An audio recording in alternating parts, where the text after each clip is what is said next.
Yeah. No, I was looking at all the time water.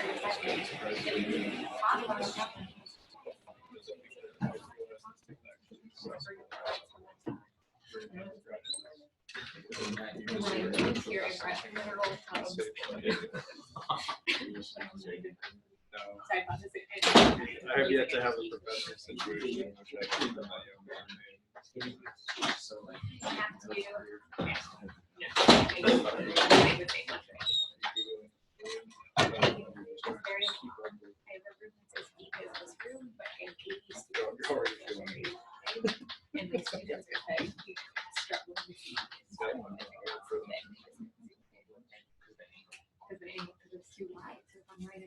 I'll see Profinite completions up there. You know what that is, right?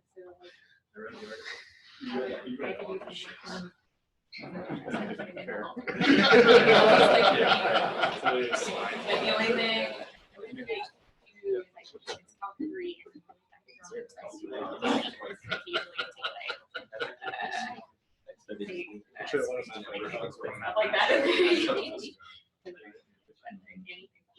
I've been in the conference.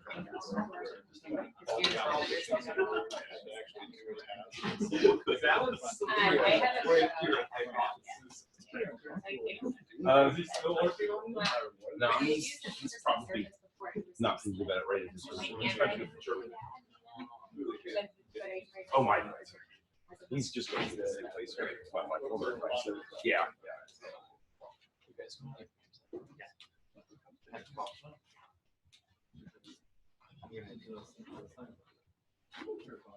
Alan Reed. Yeah.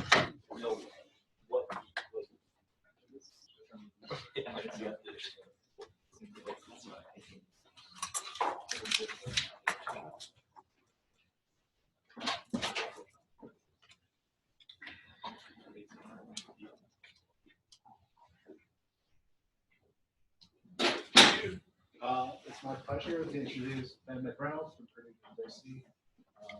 He'll be telling us about profinite completions and lattices and invariants. Well, first, I just want to thank you for the invitation to speak today, and also in advance apologize. I'm not feeling very good or well, and so that's probably going to make my talk crappier than normal. So I don't know. I figure it's 4:15 on a Friday, so everyone's pretty tired from like the 50, colloquium that you already had this week. So I'll try to take it easy on you and also on myself. So I'm going to talk about profinite completions and lattices and mean groups. But before I get to that, I want to sort of get to really sort of how I think of these sorts of things. So I have a 9-year-old son, and I don't know when exactly he started doing this, but I remember finding it pretty annoying when I would say, I have two different things, and he'd say, how do you know they're different? Like, how do you know that they're different? It's like, well, because this one's blue and this one's yellow or something. But he always would ask me, how do you know? How do you know two things are different, or how do you know two things are the same? And I don't know, it's an interesting question. It's actually can be very challenging sometimes to tell the difference between two sort of objects. So, you could, if you started off with, say, a Riemannian manifold,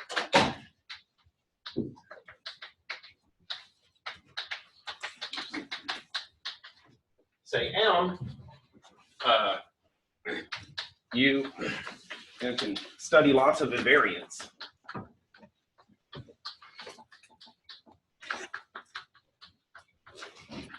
So I like to study a lot of invariants on Riemannian manifolds. So some of the sort of, invariants that hopefully you've seen some before, you have things like homology. Of course, you don't need to be Riemannian for this. Cohomology. I can't spell. So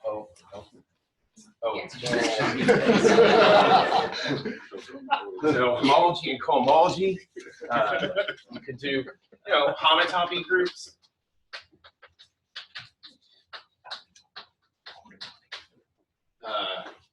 I like this particular one, so you could study the spectrum of the Laplace operator.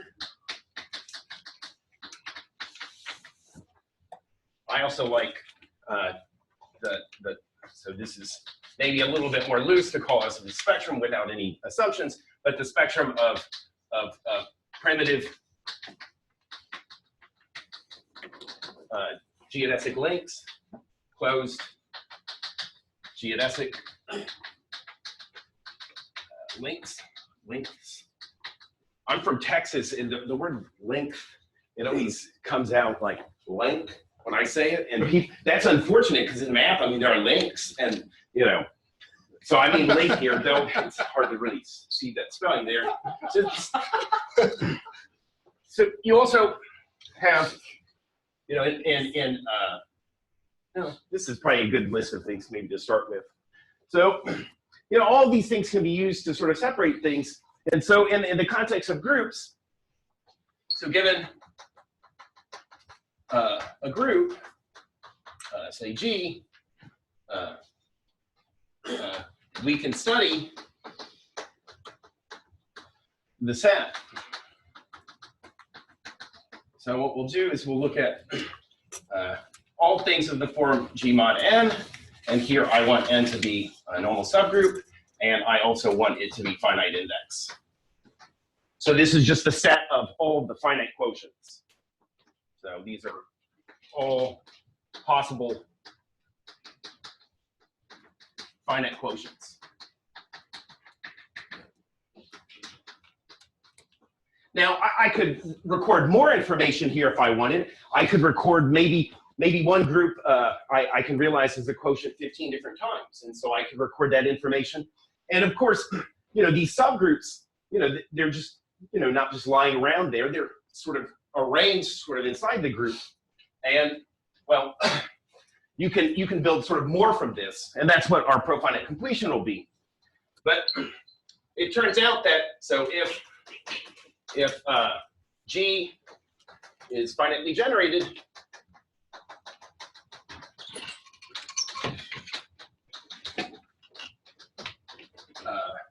and H has the same set of quotients. So here, again, I just mean just the list of all the possible isomorphism types, not how many times that they're recorded. Then they really have the same set of finite quotients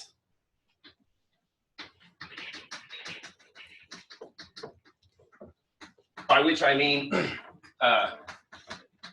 they have the same number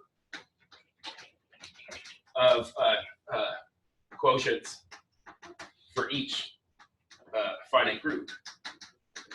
So you only just need to know the list, and then from that you actually know that if the other one hits it 15 times, then your group has to hit it 15 times. So we're interested in understanding maybe when a group is determined by this data. So this is our kind of basic problem. So question, when is a group determined? This is up to isomorphism by its finite quotients. And you don't need to know anything about H other than it has the same set of quotients? It needs to be finitely generated as well. Yeah. Finitely generated also. Yeah, Okay. yeah. They're both finitely generated. Yeah. All right. So when is a group determined by its finite quotients?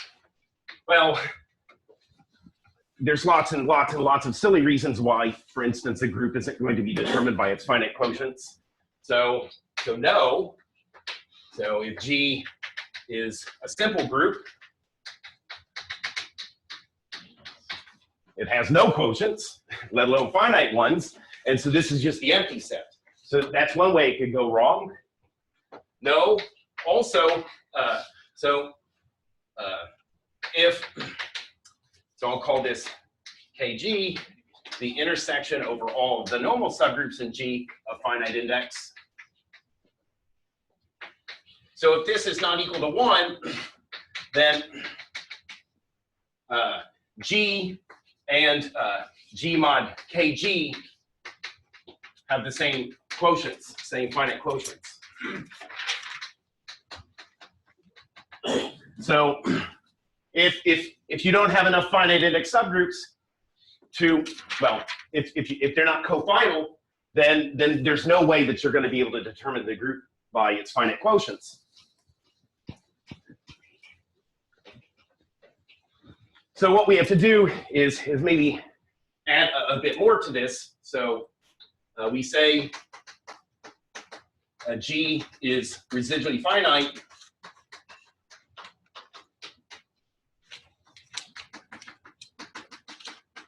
if KG is trivial. This is equivalent to, for all G and G not equal to 1, there exists homomorphism phi going from G to Q, with phi of G having non-trivial image, and almost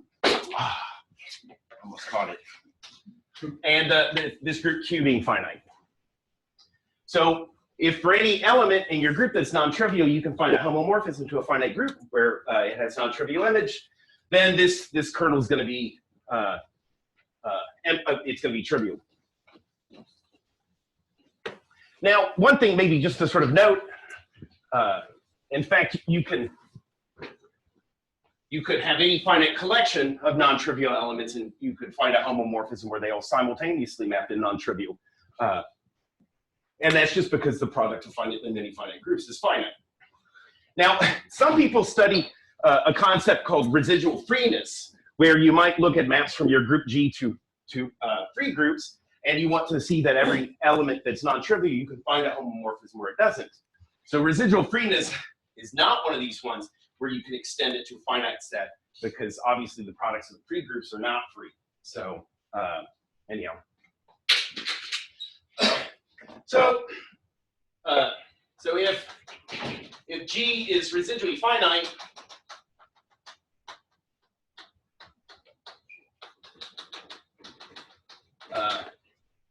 then there's a chance. So we're just going to assume now for the rest of this talk that all groups in the universe are residually finite and finitely generated as well. So maybe the sort of first success,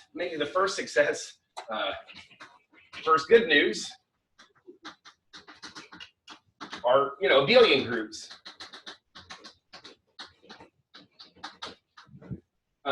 So, abelian groups, finitely generated abelian groups, one can sort of easily see that they're determined by their finite quotients.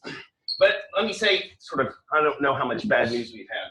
This is going to be the third no, so the third no. Unfortunately, virtually cyclic are not, in general. So that's bad. I mean, like virtually cyclic fails. I mean, you feel like that's really simple. Also, So what does it mean? What? Virtually cyclic. Oh, right. I forget that. Yeah, that's not always a concept that people are familiar with here. So virtual means that that there exists H in G, finite index, and H is cyclic. So it's got a finite index subgroup that has the property. So virtually cyclic, nilpotent things in general are not determined or solvable. There really aren't a lot of sort of good things to say about that. Now, this, I suppose, is a conjecture. So, free groups are determined by their finite quotients.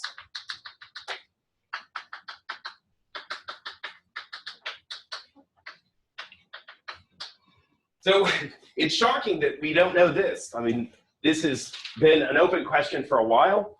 I mean, it's sort of absurd to think that you could have a group that had the same mapping theory as a free group. I mean, presumably this thing, if you looked at it's like SLNC character variety for these different ends, it would have, you know, basically the same kind of representation theory even at the finite dimensional level. And you know, free groups, if anything's going to be profinitely rigid, free groups should be. More generally, so this is probably conjectured.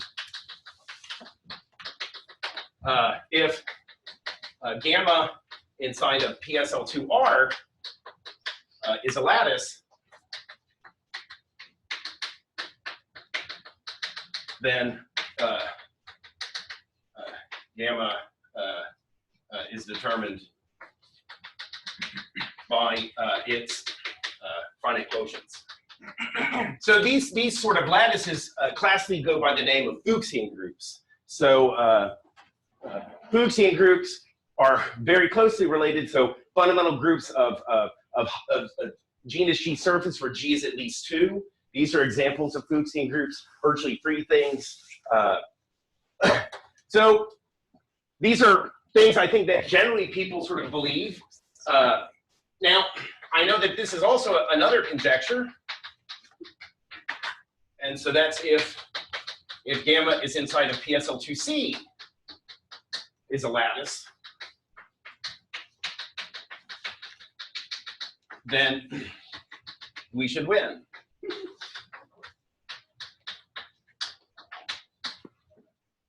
Now, beyond this, I'm not sure if anyone has conjectured anything. So I suppose I could give some very explicit citations on some examples where you do not have rigidity. So, let's see. Milne. Y2, not Y2. Y2? I don't know. It's the first place to start. I mean, they're the smallest. I mean, it's like the smallest, second smallest. Maybe by chance. What, the higher? Yeah. Yeah. So, No information. so let's say, K1 and K2 be number fields.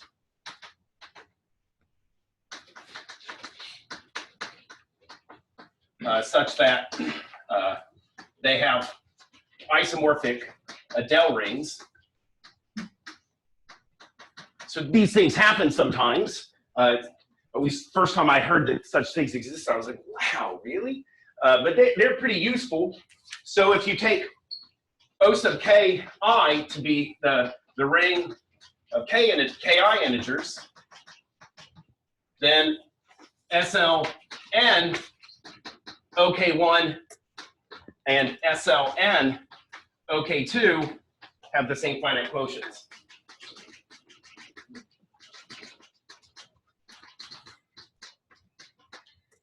And this is,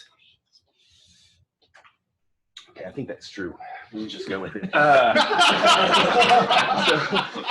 So here, you know, n can be greater than or equal to 2. Now, you can't construct these these number fields have to have degree, I believe, at least 8. So at least degree 8. And so, you know, in the case of 2, you know, the kind of lattices, well, anyhow, we'll just go from here. So this is maybe one reason, like we already know that there's failure for these higher end. This actually works in a lot of generality. You could do this for other groups. So Milne and Sue gave lattice examples in SU, say PQ, and here P and Q were both at least 2, so these were at least row rank 2. And then Stover gave examples in SU and 1 with n greater than or equal to 2 in all n. So you can find lattices in SU 2, 1, pairs of them that have the same finite quotients but are not isomorphic. In fact, they're not even commensurable. Both of these, the trick really is, it goes back to Sayre, and well, many things do. So these are some examples of failure. So maybe now I should tell you that I do have a little bit of good news. So this is maybe a theorem. So this is with Bryson, myself, Alan Reed, and Ryan Spitler. In a couple years, he'll be applying for tenure track jobs. You should hire him. He's really good. I like him. Ryan. It's really up to you, though. So there exists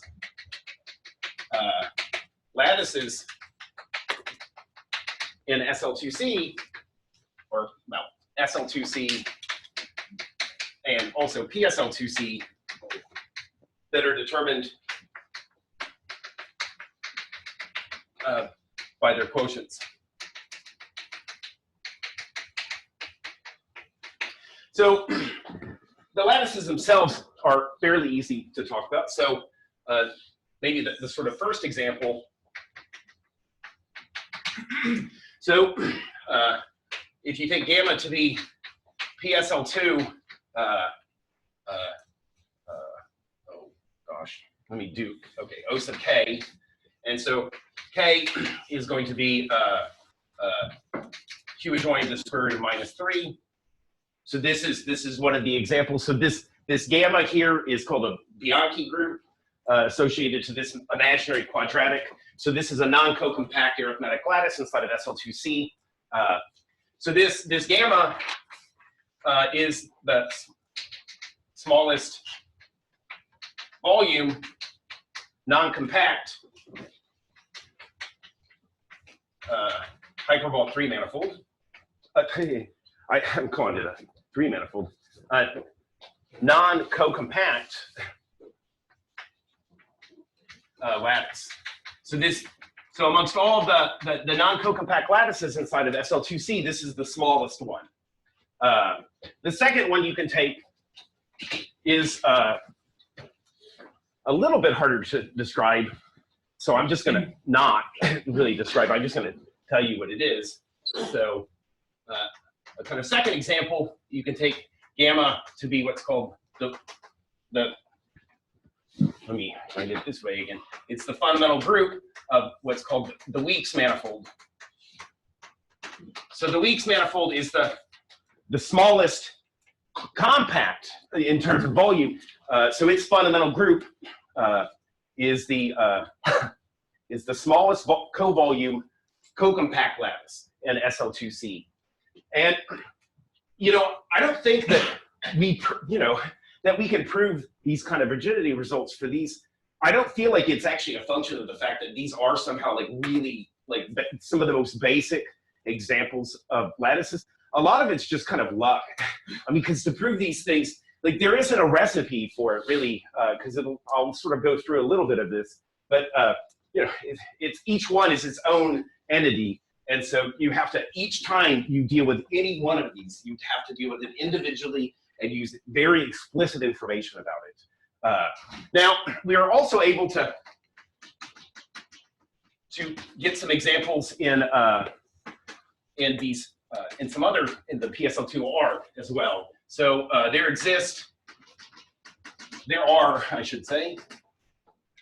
are 16 arithmetic triangle groups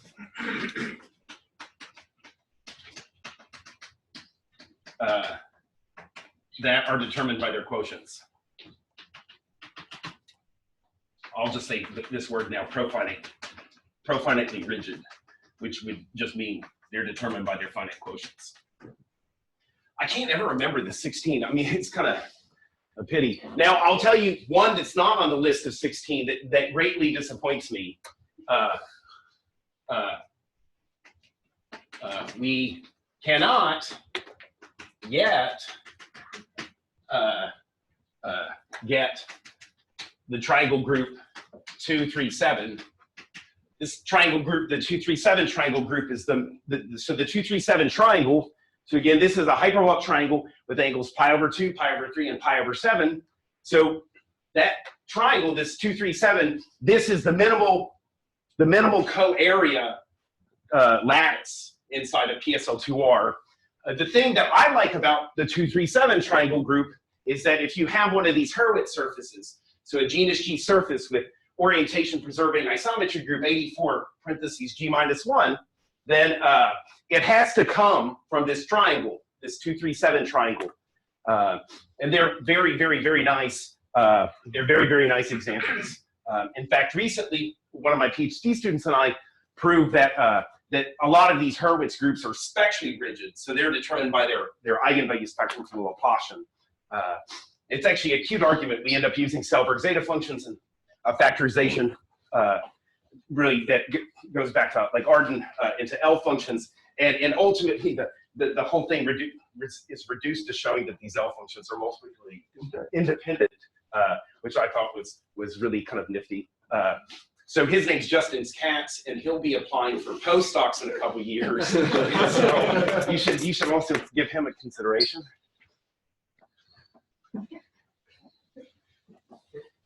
So I want to describe the profinite completion in a way that might displease some of you.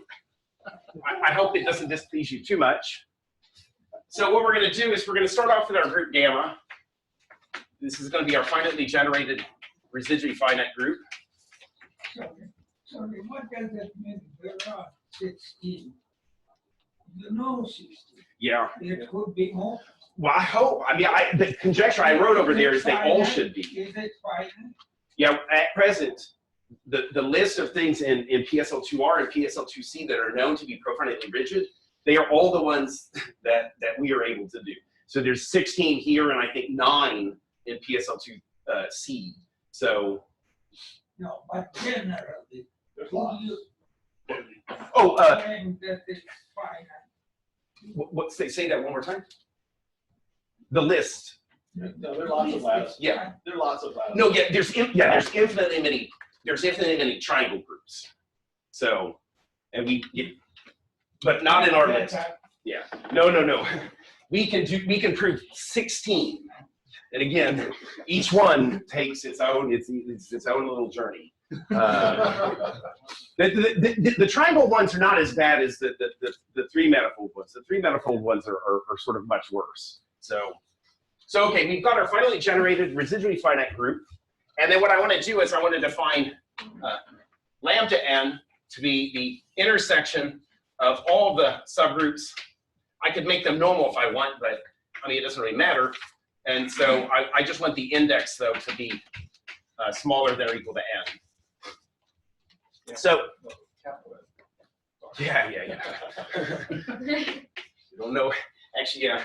That's something that my intro to proof students would do. They intersect, intersect numbers. They only no feel. Like I saw one of them actually a couple weeks ago intersect two functions, which I was like, I don't know what that means. So I asked them what it meant, and they were like, no, I have no idea what it means either. They were just looking for some points.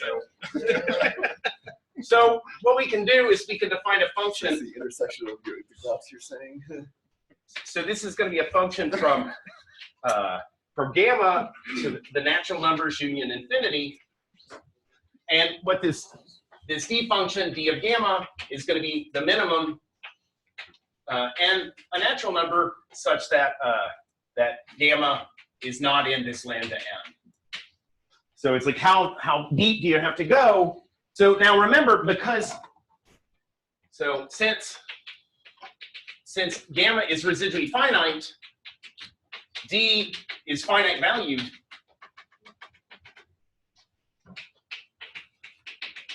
Except for gamma equals 1. So when gamma is the trivial element, then this is an infinite. So we give it infinite value then. So this is going to be like a depth or a height or some kind of function like this. And now what we can do is we can define a distance here. So we'll define the distance from two elements gamma and eta to be, I don't know, let's just do E, no, let's not do E, let's do 3. 3 to the D gamma eta inverse minus. So what I'm sort of doing is, so this D is playing the role of something like a valuation on the group, and then I'm using the valuation to build a metric, like you would, like p-adically. So this gives us a metric on our group. The topology that this metric induces is called the profinite topology. You can do this for any group. It doesn't have to be residually finite, but then you're going to get a pseudo metric. And being residually finite is equivalent to the profinite topology being positive. So, so this gamma with this D can be completed.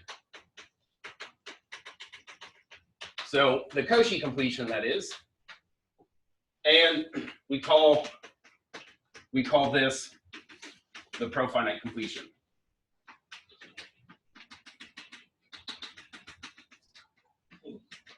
Now, if you don't like this, then also you can define it in terms of the inverse limit of the inverse system of the finite quotients. And if you like inverse limits and inverse systems, then think of it that way if you like. I don't know, I'm a topologist geometer at heart, even though I find I mostly do algebra, but I like the metric completion stuff just because it feels more familiar to me. Now, some nice properties about this completion, because this metric is a bounded metric, so this completion, so this is going to be the profinite completion.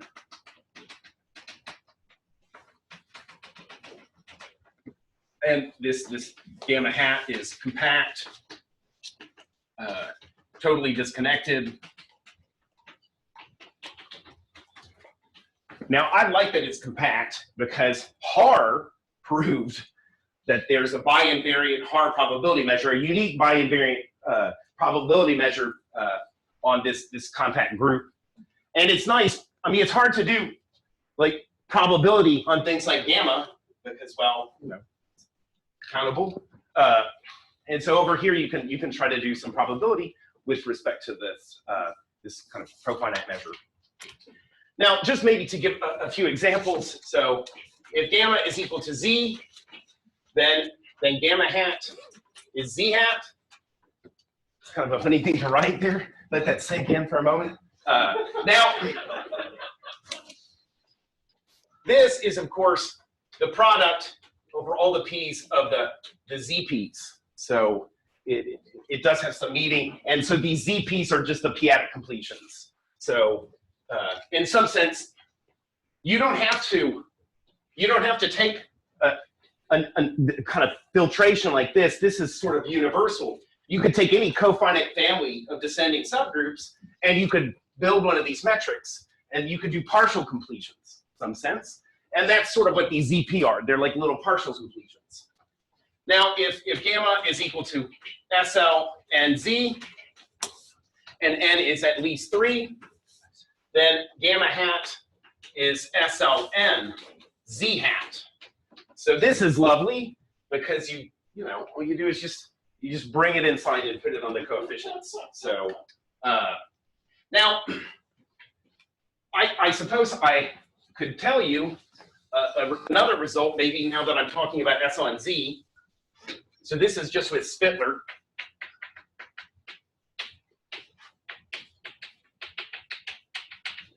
So either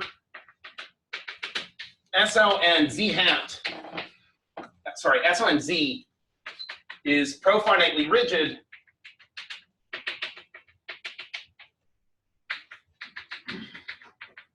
or there exists delta inside of SL and Z, infinite in X,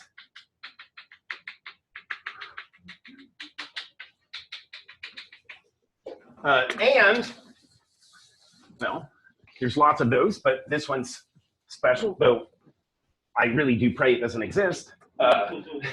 So this delta is infinite in X.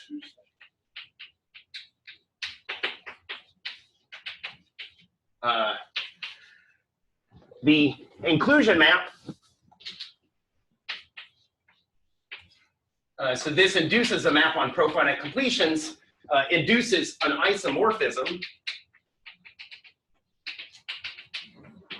on completions.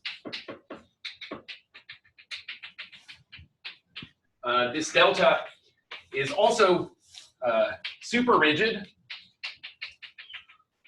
So super rigid just means that if you take Hom delta, say, let's just do SLNC, let's say up to conjugation, that this is finite. So this delta has only finite limited representations to S on C up to conjugation. It's again what it means to be super rigid. Now, all of these things combined tell you then that this delta would give you a counterexample to Plantanov's conjecture and to Grothendieck's conjecture, both of which have already been proven to fail. The counterexamples that people have are horrendous, okay? Like, they are not natural. Like, you don't look at these things and say, like, okay, I understand. SLNZ, I mean, this is something that is easy to understand in some sense. Well, SLNZ is not really that easy to understand. And really, for lattices that are in these kind of higher rank things, so I guess n is bigger than, still bigger than or equal to 3. yes.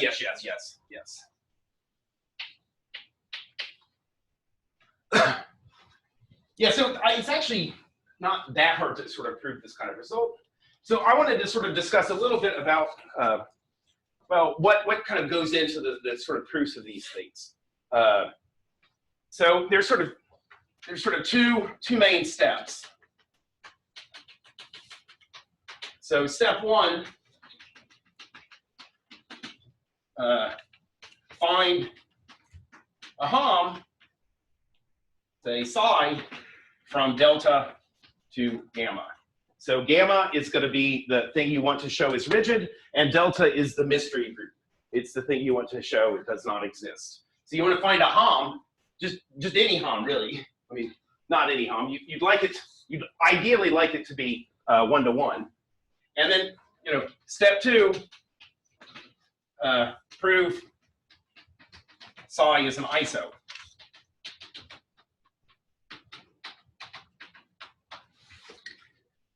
So, okay, that doesn't feel like I'm really giving you much there. So let me tell you, the thing I wanted to sort of discuss is really this step one, okay? So we kind of collectively, my collaborators and I, call step two the end game, and that's the thing that every single time you do step two, it's different. For every example, it's terrible. I mean, I wish we just had an idea, it seems, that could like work in some kind of generality, but it really is like, being in a mine, really working hard.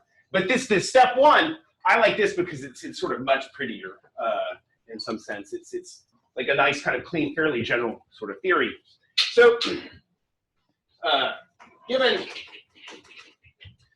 your gamma and delta, the thing that you become interested in is you're interested in Hom from say gamma to say PSL2 QP bar. So one nice thing is that C, the complex numbers, is isomorphic as a field to QP bar. They're not analytically the same, but they're just as fields the same. And so, it turns out that there's some way to take representations on gamma and take them to the delta. And you have to use, of course, the profinite information. So the kinds of representations you're interested in for your gamma, so we say psi going from gamma to say PSL2 QP bar is bounded if the image is bounded.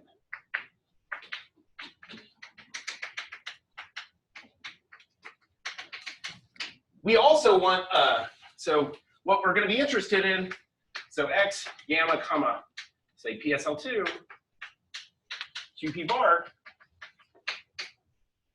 we're interested in the ones that are psi going from gamma to this PSL2 that are bounded and Zariski dense. Now, in our case, this gamma is going to be a lattice in either SL2R or SL2C, so I know that it has. I know that this is non-empty.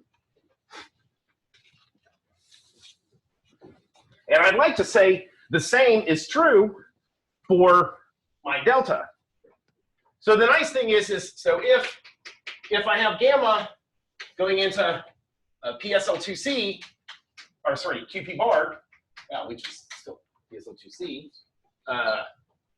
then I have, say, the profinite completion. Now, being a metric completion, you embed into it densely.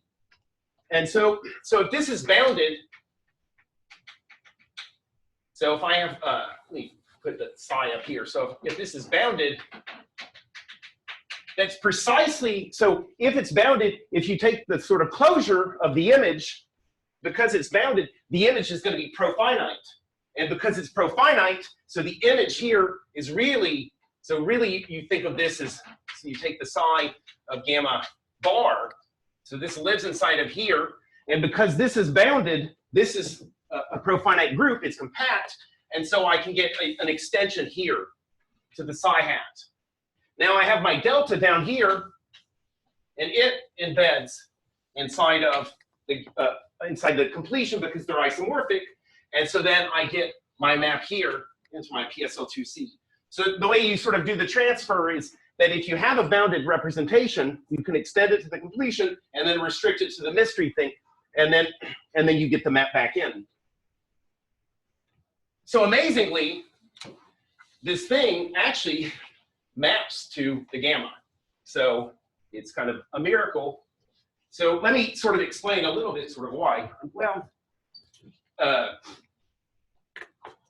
so two, or no, not two. So one of the key properties these rigid lattices have, these profinitely rigid,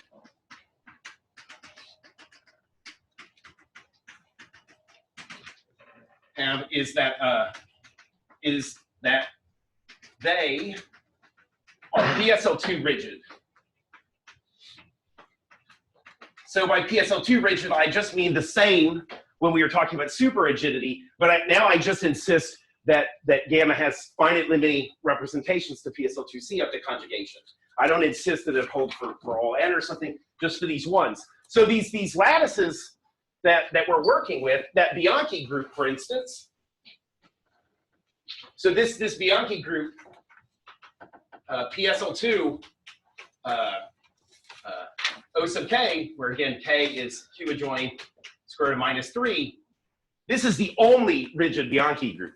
All of the other Bianchi groups are not rigid because, well, they're cusp manifolds and you can do Dane surgery on those cusps. So this is a very, very special Bianchi group.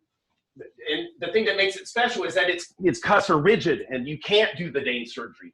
So they're, and really at present, without this kind of rigidity, it's hard. See, the thing is that, you know, so in our case,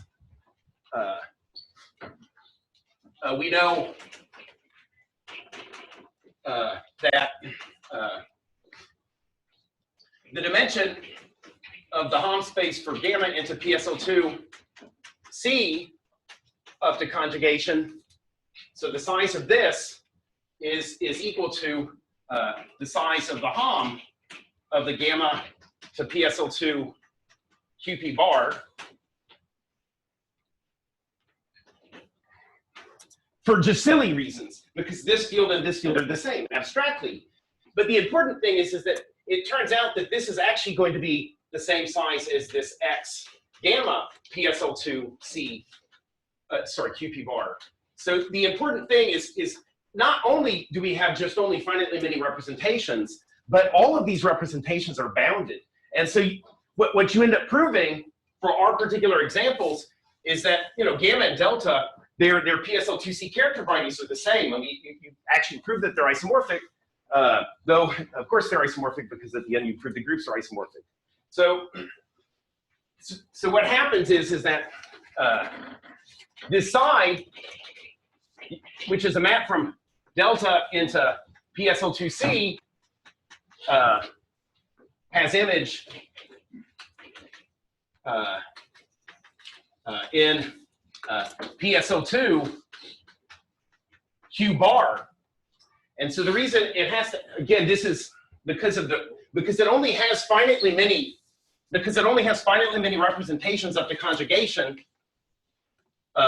You can show that any of those representations has to have algebraic traces.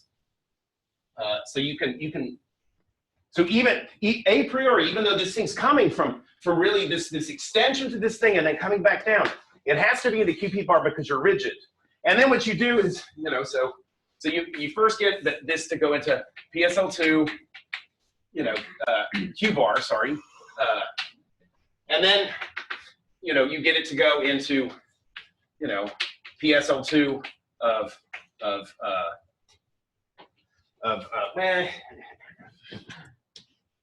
yeah, see, if I start to write anything else, I haven't really defined enough here. So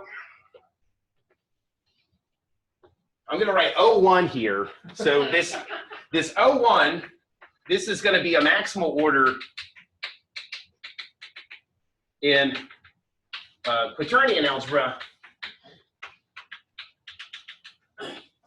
that gives rise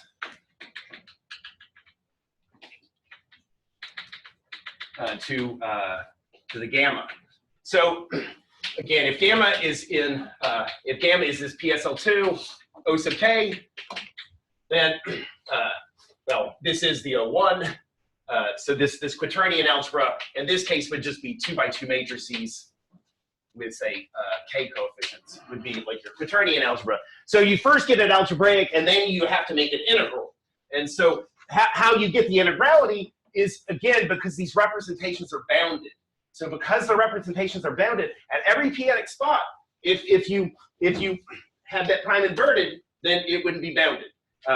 So because all of the reps are bounded, all of these things have to be integral. And then, you know, this is how you get this into the gamma. So once you sort of can get it into this O1. Now, another thing that's very special about our examples is that it's not only do they have to be rigid, but the fields themselves have to be very special as well. So we need lots of control on the arithmetic data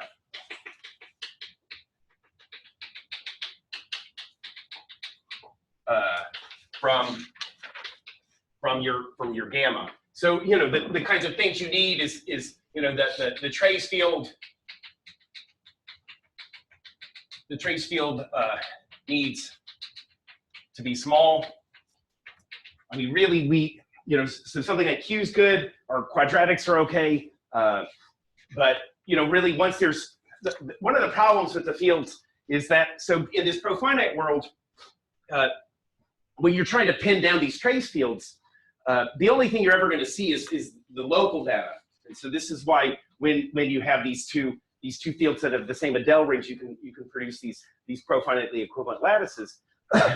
So here, you know, if our fields have too many Archimedean places, it's just too much information that's lost. And it's also probably sort of not, you know, clear, even if you can.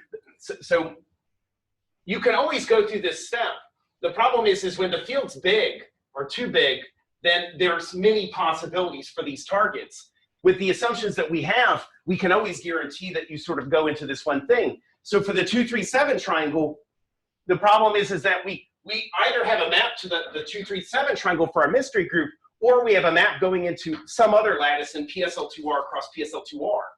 So, and those lattices, like, you know, having an image to something in PSL2R cross PSL2R is a lot different than just PSL2R. And the reason is that, like, PSL2R things aren't rigid. I mean, they're really, you know, flabby. Things in the product satisfy, like, congruent subgroup property. They're higher rank, even though they don't have T. They're still very, very nice. But they're very hard to deal with in our end game in trying to rule out that possibility. So I wanted to sort of just mention one sort of final theorem. And this is also with Spitler. So I really, the first time we sort of discovered this, I was really delighted, just because I had never even conceived that something like this could be true. And it's actually relatively easy to prove. So PSL2 Z hat cannot be a profinite completion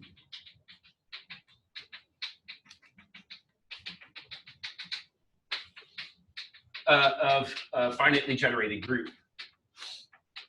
So the only kind of results I knew like this were if you put, for instance, PSL2ZP, for instance. So PSL2ZP can't be a profinite completion. And that's sort of for silly reasons in some sense, because ZP lives in QP and QP can be put into C. But here, there's no obvious reason, I don't think, why it can't, other than that you can prove that it can't. So the other thing, so there's even other ones as well. So PSL2 O sub K hat, where K over Q is imaginary, quadratic, also cannot be profinite completions.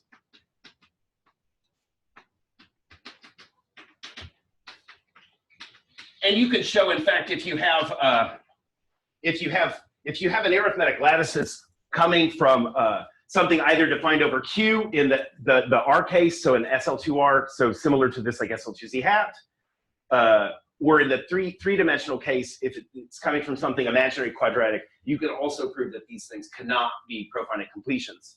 Now, there are other ones in SU21 and SP21 that also presumably can't be profinite completions. For SP21, it's really hard because we don't know the congruent subgroup problem for those groups. But the ones for there are SU21 examples that also cannot, and there could be SP21, and there could also be ones arising from everyone's favorite exceptional real Lie group, F4 minus 20. So F4 minus 20, SP21, SU21, SL2R, and SL2C, those are the only ones where this sort of thing can happen. In all of these other cases, they are realized as profinite completions. This is, again, assuming Sayre's conjecture on the CSP, which is maybe false, but it wouldn't, I mean, if it's false, I would imagine it just means that these SP21 things do actually arise as profinite completions, because if they have CSP, then they will. See, that's the problem, is that the profinite completion of SL2Z is huge, because SL2Z is virtually free. So there's no sense in which it's like finite dimensional or linear or anything like that. I mean, it's really a monstrosity. And so, you know, the kind of natural candidate to be the profinite completion, you know, to be the group that has this as its profinite completion, just has too much ret theory. And that's what happens with the Bianchis. You know, all of those things, you know, virtually have maps to Z, which you know, basically tells you couldn't have CSP. And again, all of these essentially are so what you do is you assume that you have this, and then, well, it would have to be rigid, and then you show. So the idea is that if you have the same profinite completion as that, then you can build a homomorphism to actual PSL2Z, and you know that this is going to be, you know, Zariski dense inside of PSL2C. And so the point is that so if I have if psi of gamma inside of PSL2C, let's say R, C, or let's just read this letter. C is Zariski dense, then psi of gamma cannot be super rigid. So you have to have infinitely many representations eventually in some dimension. And the reason for this is quite simple. So all of these Zariski dense things, I should also say that it's finitely generated a discrete too, which we, again, because we're mapping to this, we have discreteness already. So the reason these things can't be super rigid is that they, again, have finite index subgroups that map onto Z. And the moment you map onto Z, then you get infinitely many representations in dimension 2, and then you can induct those up to get higher dimensional, infinite many higher dimensional representations. They also, again, have finite index subgroups that surject non-abelian free groups, which gives you tons and tons and tons of representations. So the problem is that if PSO2Z hat is your profinite completion, it's a result from Bass, Milner, and Sayre that it has to be super rigid. So if you have that as your profinite completion, if your profinite completion is adelic, then you have to be super rigid, and you violate this just using some very simple things. So, and we're able to make this work also in the case of SU21, where again you can virtually get maps onto Z that way. The SP21, the problem with the SP21 lattices is that they are super rigid, and it's not clear how you get a contradiction there. So we're unable at present, at least, to prove that they can't be profinite completions, nor can we are just a block there on that. So I think I'll end here. Thank you so much.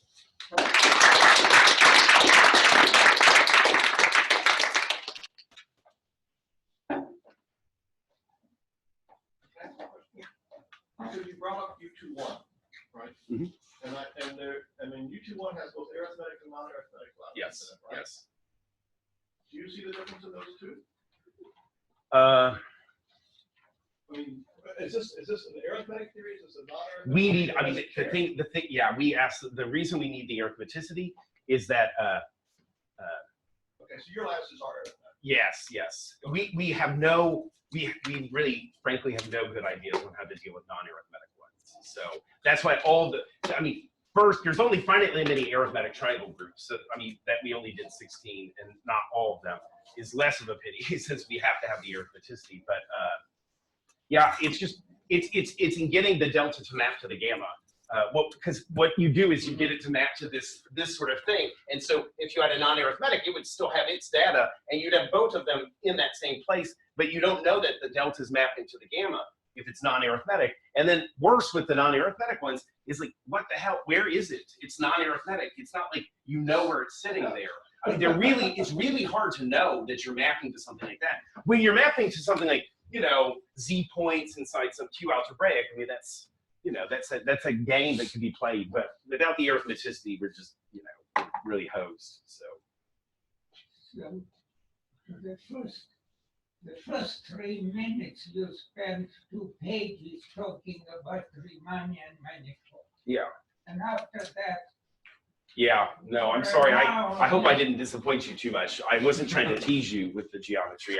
I was just trying to give very broad motivation to studying invariants. And this profinite invariants are, in my opinion, less natural than studying the eigenvalue spectrum for Laplacian or something, which has been, studied for a long time. So. Do the profinite invariants satisfy our 9-year-old? No, when I told him about the Banach-Tarski paradox, that's what he said, we need to make this machine. And he said, that way I can put my toys in there and I can get 2 of them out. And I was like, you're thinking wrong. I was like, gold bars. And then he agreed. So he liked that. That's probably mathematically the most delighted he's ever been was when I told him about this. So. Is there any kind of work where if 2 groups have the same category of finite dimensional representations instead of just finite quotients, then you could try to understand. Oh, that would almost, if you had that, then they would surely have the same profinite completions because that would be even stronger.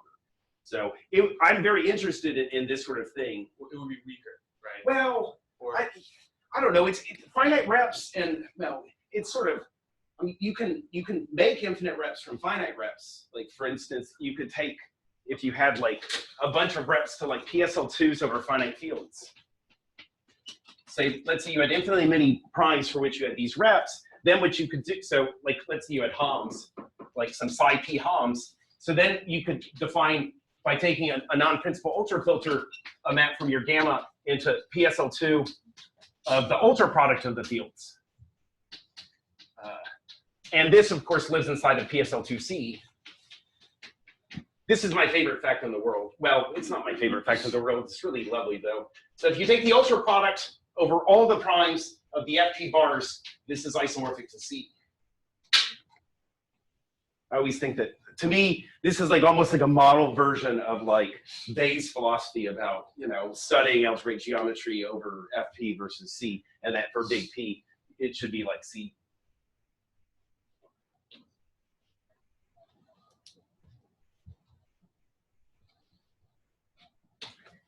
Speakers.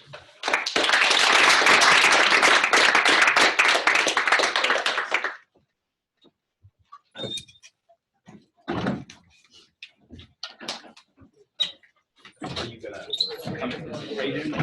Yeah. Has he spoken about explicit retirement yet?